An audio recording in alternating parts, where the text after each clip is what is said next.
My name is Mikecia Witherspoon, and I am currently a Deputy Chief of Staff for Mayor Jim Kenney here in Philadelphia. After Bryn Mawr, I ended up going to grad school. I took a gap year, but then I went to grad school. And my final year of grad school, I knew that there was a mayoral campaign coming up. And I knew that I was trying to engage deeper in politics. I was getting my master's in public administration.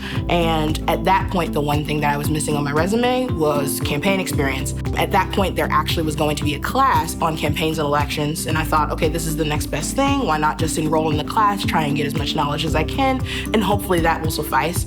And the course was going to be taught by Councilman Jim Kenney. So he comes in and he's like, hey, I know you guys have heard that I might run for mayor.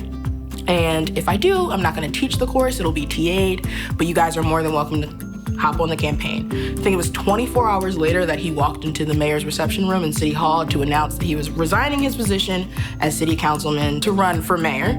I ended up having the opportunity to intern on the campaign, which lasted from January to May. I graduated with my master's 2 days before his primary and was knocking on doors, trying to get out the vote, and he ended up winning.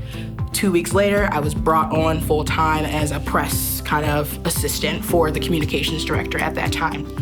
We transitioned pretty much between May and January when he was gonna come into office, and the chief of staff at that point offered me something that I never thought I was gonna even have an opportunity to do. They asked me to be his body woman, which is essentially the person that goes everywhere and does everything for him. A handler, or people call it the SAM, which is an acronym for Special Assistant to the Mayor, and that is the position that I decided to take. I did that for about 2.5 years and transitioned yet again to something that was unexpected. The same chief of staff offered me an opportunity to become one of her deputies. So that's pretty much how that happened. And it's been a wild ride, very quick but wild ride.